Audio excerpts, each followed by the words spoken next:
Hello and welcome to Toad Rolls Dice, where we're going to take a look at our final Adepticon 2025 reveal from all things Warhammer. This one is for the old world, but we've got Wood Elves and Beastmen reveals today, and then something, in all honesty, just incredible, with the Grand Cathay getting a full plastic, brand new, all new set of sculpts. Just not only are they incredible, but what this means for the old world is huge.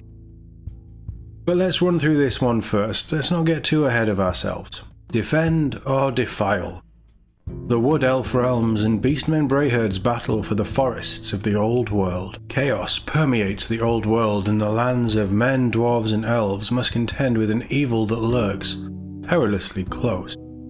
The Beastmen Brayherds. These foul creatures make their homes in the dark forest, sacking and raiding without rhyme or no reason. They are anathema to the insular Wood Elf realms, who are on a war footing to combat the spreading corruption. As the woods echo with the sounds of war, both factions spill from the tangled thickets with a mountain of returning kits for good and for evil. To the Beastmen Brayherds Battalion and Arcane Journal, bring the anarchy with a battalion box full of braying beasts, ready to tear their foes limb from limb. This box contains 61 miniatures, a huge horde of 30 lowly Ungors and 30 savage Gors, plus a towering Cygor or Gorgon, and 2 sets of new Beastmen Brayherds transfer sheets comprising of 204 transfers each.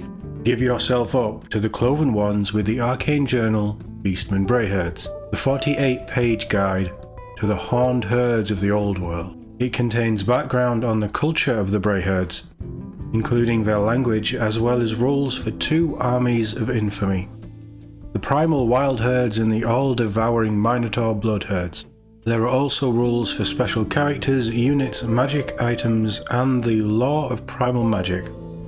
As ever, it will be accompanied by a dice set and a reference card pack, and that's the book there. The endless hordes are supplemented by a large number of returning kits in both plastic and metal, from callous champions to degenerate monsters. I remember this guy, this axe. So these are both plastic. We've got a seer there as well. The axe wielding guy, he was an AOS model, wasn't he? Shamans and chieftains whip the Brayherds into a killing frenzy, controlling the chaotic masses, either through mastery of magic or a hierarchy forged in the blood. And returning plastic kits, we've got Beastmen, we've got Beastmen, we've got Armoured Beastmen, they look cool, we've got Minotaurs, and whatever the hell that is. That's that, isn't it? Yeah, what was that? Cygor or a Gorgon. I think I remember that model. I don't remember this. I remember this. Yeah, all returning. Beastmen of all sizes make up the foul hosts, from the pernicious Ungors that swarm as skirmishers, through the bloodthirsty Gors to the savage and superior Bestigors. Minotaurs are bigger yet, with a lust for blood and flesh that sends them into an unstoppable battle frenzy. At the top of the food chain are the mutated Gorgons and the cyclopean wizard-eating Cygors. And our returning resin miniatures, I thought this was a new one, this seer. He was previewed not too long ago. Armoured Minotaur. A really chaosified, messed up deer. That's poor bastard. Wow, okay, what is that? And why is that just returning now? Wow, that is... And then, is that a... Oh, what's that? It's not a griffin. I can't remember. The weird mix animal eagle thing. Oh god, it's not a basilisk, is it? Basilisks are just a giant snake. That's cool. That's a really cool model. I like that. So we've already seen the Blind Prophet Kralmor, one of the prime movers behind the resurgent Beastmen. There are plenty of resin kits returning to the range. The menagerie of vile creatures threaten even the most advanced armies of the old world. Doom Bulls are the largest and most blood-greedy of their kind, stomping onto the battlefield with a twisted cockatrice. It's a cockatrice. The noisome Jabberslithe and the hideous Praeton, once great stags of the forest corrupted by the foul magics of the Bray Shamans. These have all been sensitively remastered for a new era by the miniatures team. What does that mean? Sensitively remastering? Do you mean sensitive as in you're removing things that you don't like anymore? Or sensitively as in you are trying to preserve? But they'll be releasing in gorgeous, supple Forge World resin rather than fine cast. Oh, they've probably just taken the old stuff then. Yeah, okay, I understand it now. It's not fine cast, it's resin. That's so much better. Returning metal models, I remember those two guys, the armoured guys. And the standard bearer. That guy on the left there, he's looking his age a bit, isn't he? So's the pig. But it's cool. Whatever civilization stands, there will be foul creatures to tear it down. These venerable beasts, returning in metal, include a pair of chieftains, a pair of shamans, and the Wargore standard bearer. The twisted and nomadic Centaur clans are led by violent Centaur lords in the infamous Goros Warhoof, known as the Sire of 1,000 Young. That guy? More inhumanly strong Centaurs are returning in the form of the Herd and Herd Command, alongside the Razorgore and the Tuskgore chariots. Though the Brayherds are a pressing concern to all in the old world, the Wood Elf realms are particularly incensed by their desecration of the sacred forests they call home. The war horns have been sounded. So the Wood Elf Realms Battalion and Arcane Journal begin the fight back with a battalion box containing 62 miniatures ready to lay their lives on the line for Athal Loren. There are 32 Glade Guard, expert archers with Asrai longbows to form a dependable core, while 20 Wild Rangers provide melee backbone, and 10 Wild Riders deliver swift punishment. That's quite a nice mix of stuff there actually, I like that box. All of these miniatures have alternate builds, Deepwood Scouts, Eternal Guard, and Sisters of the Thorn respectively, making this an extremely flexible box befitting the mercurial forest dwellers. You also get 2 new Wood Elf Realm transfer sheets, each comprising 186 transfers. The stalwart defenders of the Wooded Realms will want to leaf through a copy of Arcane Journal Wood Elf Realms for detailed background on the Everwood and its capricious inhabitants. The 48-page book also contains rules and background for Orion, the King in the Woods, and Araloth, the Lord of Talzin, as well as Armies of Infamy for both. You also get your usual roster of unit profiles, spells from the Lore of the Wilds and magic items, as well as rules for Wood Elf kindreds. New upgrades for your Wood Elf characters provide additional benefits. Naturally, there are many more troops returning in metal and plastic, so returning plastic models, the infamous Araloth returns in plastic, alongside separate sets for each of the units featured in the battalion. The Lord of Talzin is a mighty hero most at home in the thick of combat, shoulder to shoulder with his Eternal Guard. I don't remember that model, I don't think. Then we've got some archers there. They're the Guard. They're probably my least favourite in all of this stuff. It's just that design, it's the hoods. I don't know. The weapons are cool. Yeah, I don't know. Gonna say Elven Ranger Skirmishers, and then these guys, these are incredible. Really like these. So that's all returning in plastic. The bulk of the Wood Elf forces are covered by these plastic dual kits, but many treats for longer term fans are returning in metal. Returning metal miniatures. Orion is the King in the Woods and the consort king of Athal Loren, and paramour of the Mage Queen Ariel. He is the most inescapable wrath of the forest, calling upon the Asrai to join him in the wild hunt.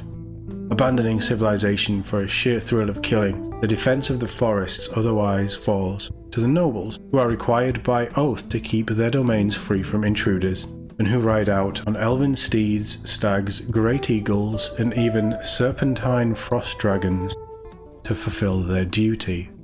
So that must be the King of the Woods. Man, that's a rough looking model. He's definitely showing his age. These will be the Lords. I remember the guy in the middle. That's a really nice model. I might, if they're just individual, I might pick that one up. Then we've got on stags and steeds and whatever else. Giant Eagle. That one's showing its age a bit as well. Yeah, I like these. I like all of these actually. Yeah, some cool models in there. These lords are supported in all matters by powerful mages who draw on the verdant energies of the deep woods, when their forests are threatened by truly dire circumstances. The branch wraiths may be roused into action, while waystalkers range far and wide to detect trespassers, so I'm guessing that is a waystalker. Because I remember that archer model, and that's cool, I really like it. But again, that's another 3 returning metal models. And a final returning metal model. The rest of the forest comes alive as Tree King, Treemen and Warhawk riders break cover alongside the roving witches. The War Dancer troop and War Dancer command set, meanwhile, call upon the trickster god Loek with their beguiling and befuddling moves. Finally, there's some real treasure to cap off the release. The Beast Pack is a set of 12 miniatures first released. Wow, in 1987. That's the year I was born. They old. And they probably feel every bit as old as I do. Who have long lurked, yeah, exactly, it's a long time. In the deepest thickets of the old world, there are 4 elves and their accompanying beasts who have been hidden in the forest so long that they've escaped photography.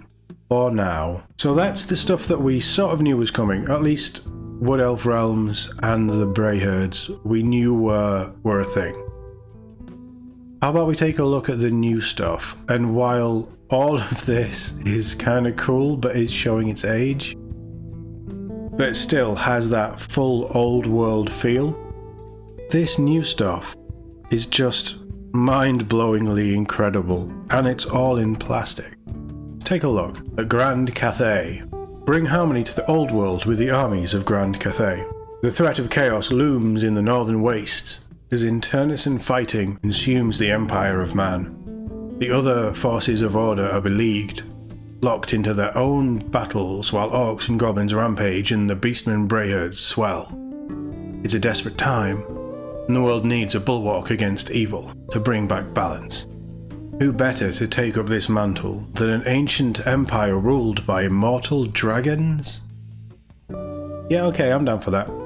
Grand Cathay is the realm of the celestial dragon emperor Zenyang, an immortal who has ruled for over 5,000 years. The nation follows the philosophies and the teachings of their emperor to the letter, living and battling with a profound sense of harmony in all things. With the old world in a period of upheaval, Grand Cathay has dispatched an army to help beat back the darkness, and what a sight it is to behold. The first, completely new faction released for Warhammer The Old World. So that is a look at the Grand Cathay Battalion, and again, just to clarify, these are all new in plastic for a game that I thought we were told was just getting the odd new thing and mostly re-releases and old metal products. This is a huge step forward for the old world, and it's a huge step forward for people who want to get into the old world. Hopefully this actually means more support and more plastic moving forward. Maybe some of the older heroes who are looking a little bit worse for wear, let's say. There's certainly some in the Wood Elves might get an update at some point down the line. But this is just amazing.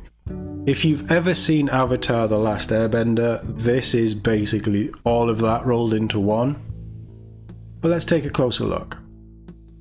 Like every other faction in the old world, Grand Cathay receives a battalion box containing 50 plastic miniatures. This balanced core of 30 Jade Warriors can be deployed as 2 units of 15 or 3 units of 10. They're supported by 10 Jade Lancers, who can be split into 2 units of 5 with full commands. Then, there are 2 artillery pieces which can be built either as a Cathayan Grand Cannon or a Fire Rain rocket battery with crew. But here we have the Jade Warriors. Jade Warriors are the core of the standing armies of Grand Cathay, equipped with fine weapons and armour. They are named for the stone sacred to the Dragon Emperor and resemble the implacable nature of his empire. Wielding hand weapons and shields, or halberds with elegant crescent blades, they are an immovable wall in which the enemies of the celestial dragon break. The Jade Lancers, exceptional warriors recruited from the ranks of the Jade Warriors. These swift, heavy cavalry are trained to fight within the narrow alleyways, bridges and tunnels of their home kingdoms. They are thus terrifying when let loose on open field with their long Cathayan lances. The Cathayan Grand Cannon. The forges of Nangao are constantly at work, and the Cathayan Grand Cannons are some of their finest work. Crafted to look like roaring dragons, they belch flaming cannonballs straight and true into enemy ranks. That's my favourite one. I really like that one. The Fire Rain rocket battery.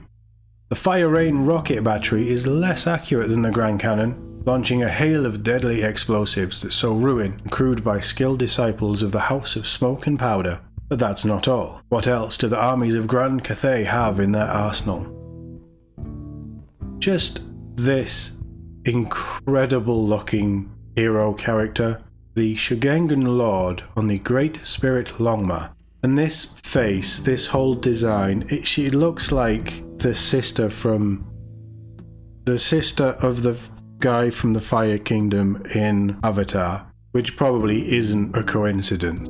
Over the years, the Celestial Dragon and his children have sired a great many descendants. These are the Shugengan Lords, mortals touched with just a little of their sire's power. Warrior generals who proudly lead from the front, masters of martial arts and the elemental winds of magic. They sometimes ride the Great Spirit Longma, majestic creatures with savage iron talons and a crown of horns. Beautiful, just beautiful model.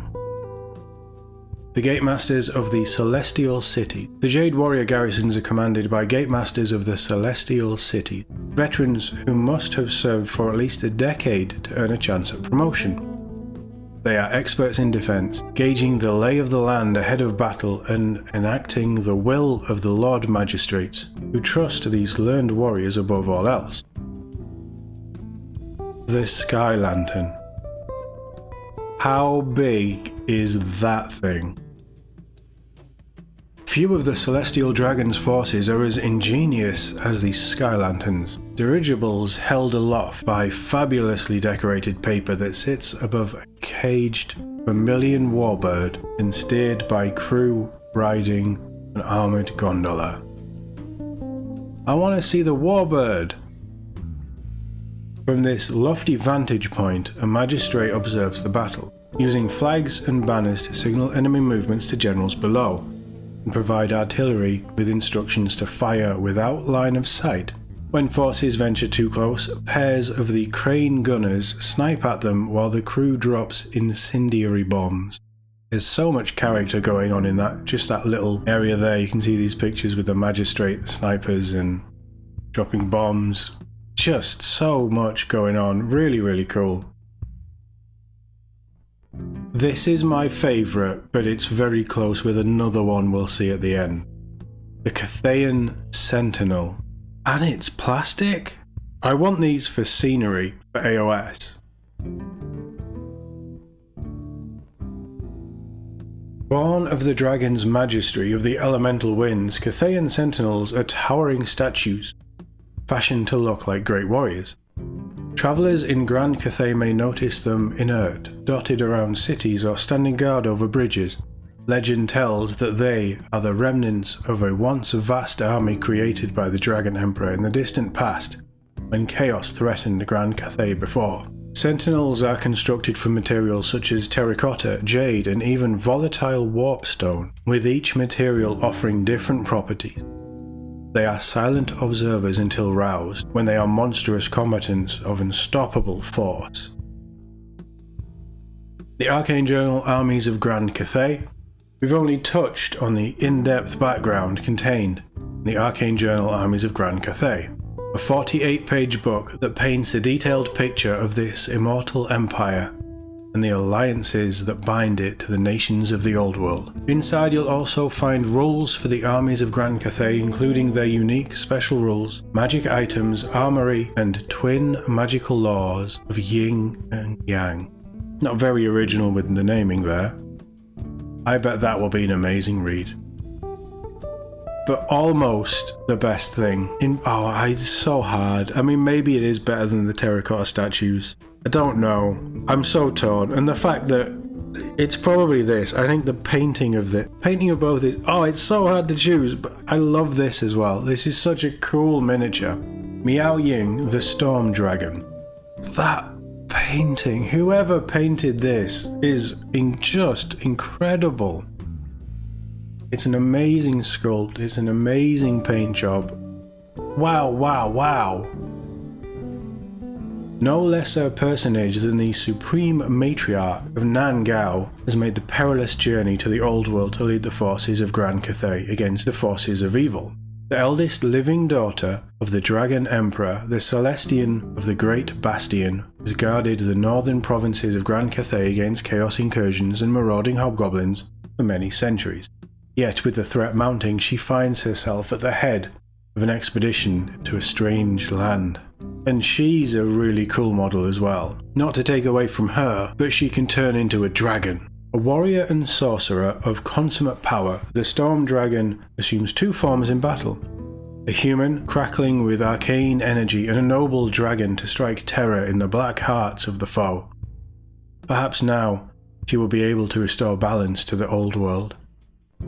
Stay tuned for a series of Old World almanacs that will go into further detail on these warriors of balance and harmony, as well as the Beastmen and the Wood Elves.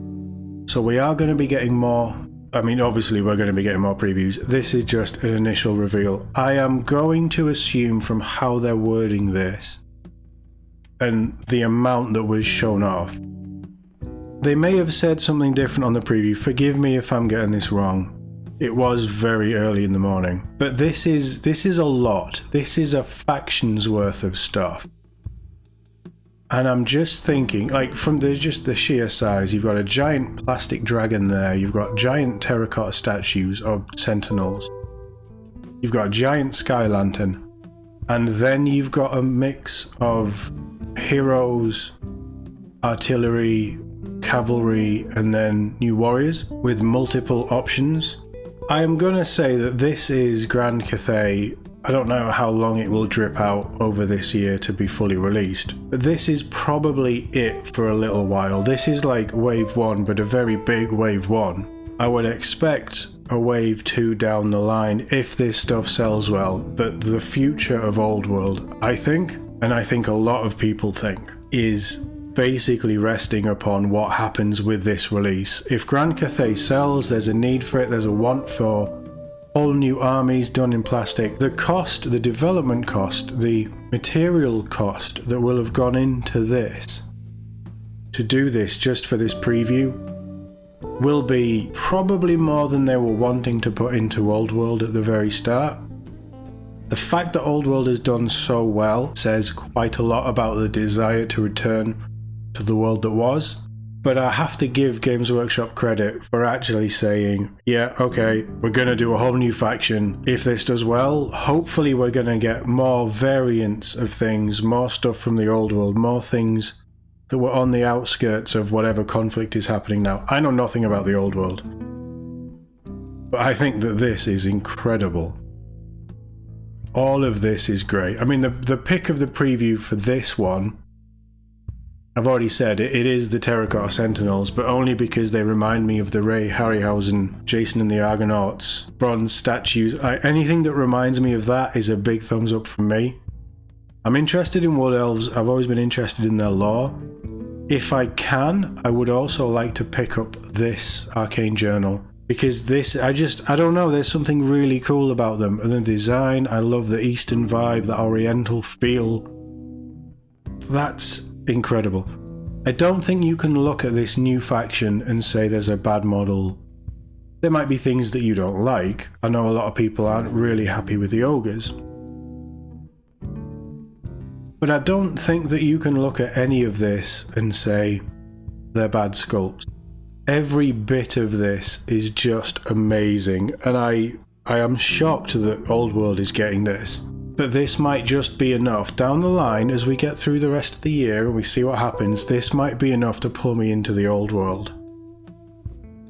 Genuinely collecting an army for the Old World. These are that cool. And that isn't something I ever thought that I would say. So we will be keeping an eye on anything Old World in the future, especially on the Wood Elves, because I'm interested in them anyway. But also Grand Cathay. They will be releasing in the next however long. We don't have a roadmap for Old World. This is kind of all we know about right now. We'll have to wait and see. But as more Old World stuff comes up, we will talk about it when we get the chance. But I want to know what you think. What stands out for you with these three factions of all the things we're getting? I know it's easy to say Grand Cathay, but if it's Beastmen that's your vibe, or if it's the Wood Elves coming back that's got you excited, let me know in the comments below. I'd love to know. I'd love to know how many of the viewers of this channel do actually follow and are interested in the Old World, and are looking to grow armies or have current armies and a play in the game. I'd love to know if this is something that I'm missing out on, I should be covering for you guys, because it just, up until now, it never really appeared on my radar. Let me know in the comments. As always, thank you very much for watching, and I'll see you all in the next one.